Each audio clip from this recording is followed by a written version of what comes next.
Hello, so this is a wonderful question, more especially to the 2024 internal candidates. Let's see how we can revise through this wonderful question together. These are questions that you expect in an exam. That's the reason why I just want you to understand some of these things. The question is saying, the diagram below shows a summary of the breakdown of starch to maltose and glucose and then to ethanol. This is what you are given. Then we've got this is now a summary that is here. Starch is now being made to maltose, maltose to glucose, glucose to ethanol. So we've got processes that get to involve all these things that you are able to see. There is a process that involves starch to glucose, that is process B. And we also have maltose to ethanol. The first question that is here, the question is saying, name the processes represented by letters A and B. So what is the process A? I'm not only going to teach you how to answer these questions, but to give you ideas on how to answer other questions that may come in an exam. So what is the process by which maltose is broken down to ethanol? This process is called fermentation. This is what you need to understand. It is called what? Fermentation. This process is called fermentation. Because we have to break down maltose to glucose, which is then fermented to what? Ethanol. This whole process, there is a need of that catalyst that is there, which is yeast. So we need to have what? Yeast as a catalyst. So the process by which maltose is broken down to ethanol. In this process, there is a need of involving what? Fermentation, where we have to ferment the sugars, which are the glucose, to change to what? To change to ethanol. This is what we are supposed to know and understand. We move now to process B. What is process B? Process B, we've got starch that is being converted to the glucose there. What do we call this process? For us to change starch to glucose, you will need to understand the process we get to call hydrolysis. Maybe this is your first time to hear this word. What is hydrolysis? You need to understand that hydrolysis is a chemical process by which water is used to break down these bonds. So these bonds will be broken down to what? To the glucose that is there.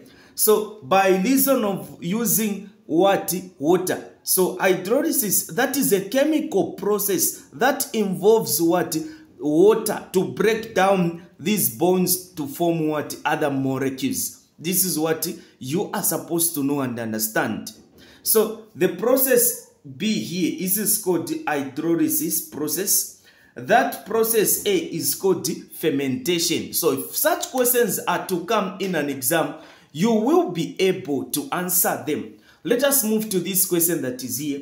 What is the purpose of the yeast in process A? Even as we continue answering these questions, if you are new to this platform, page or channel, don't forget to subscribe. Don't forget to follow us. Don't forget to like this particular video. What is the purpose of the yeast in process A? So what is the purpose of that yeast in that process A? What is the purpose? So what you need to understand, the purpose of the yeast in that process, which process? The process of fermentation. So yeast is going to act as a catalyst to speed up the fermentation reaction. So it is going to act. So I'm going to do this. So the purpose of that is to act. It is going to act as a what? As a catalyst. So it is going to act as a catalyst to speed up. This is what you need to understand. To speed up the fermentation process. To speed up the what? To speed up the fermentation process. This is what you are supposed to understand. The fermentation process. This is the main purpose of the yeast in that process A. This is what you need to understand. So it is going to act as a catalyst to speed up the fermentation process. So this is what you are supposed to know and understand. Let us move to this other question that is here. We've got this next question that is here. They are telling us to say that apart from water, which other product is produced when a mixture of what? Propanol and concentrated potassium dichromate is heated. So potassium dichromate, when it is heated, this is a catalyst. This one that is here, this is a catalyst that we get to use in the oxidation process, by which we get an alcohol reacts with atmospheric oxygen to produce a carboxylic acid. So in a case where you get this alcohol, this is propanol. So under specific conditions, in the presence of this catalyst called potassium dichromate, you need to understand that when this one gets to react with atmospheric oxygen, what gets to be produced here is a carboxylic acid. We are calling what? Propanoic acid. Plus water is produced. So plus water is being produced. This is what you are supposed to understand.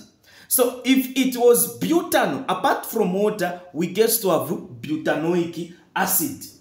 If it was ethanol, in this case, it is ethanoic acid. If it was methanol, it becomes methanoic acid plus water. But they are telling us that apart from water. So this is an oxidation. I guess I'm not only teaching you how to answer these questions, but these questions are also giving you ideas on how to go about other questions. This is what you need to understand. So this process, or the name of that reaction, we get to call that as what? Oxidation reaction. That is an oxidation reaction. This is what you are supposed to know and understand. I guess we've learned one or two things. And those of you that are having exams, you are a GC candidate for 2025-2026, start your tuitions now. This is the number you need to WhatsApp me on. I'm here to help you get a distinction. So this is my number if you want to be helped. This is my number if you want to be helped in your exams. So don't forget to subscribe to my YouTube channel, Harrison J. Zulu Tutor. Don't forget to follow me on Facebook, Harrison J. Zulu Tutor. Thank you so much. So I've got good contents for you people, your family, your friends, everyone is covered. So let's make sure we follow this platform. Thank you so much.